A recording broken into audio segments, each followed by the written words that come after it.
هرچند که گردم با حیا، آبی که بی سرپوشه هست بی شبهه نوشد برا.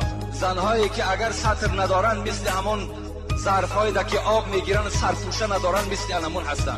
آبی بی سرپوشه وای مکروه است، وای دیگر نه طهارت میکنه نه خورده میتواند. زنی که حیا ندارد، زنی که سطر ندارد، وای همچون یک زنی مکروه است، یک زنی بدبخت است. این امر خدا است، این ما پشانده نمیتوانیم. پیغمبر خدا میگوید المرأة عورة، زن خودش عورت است.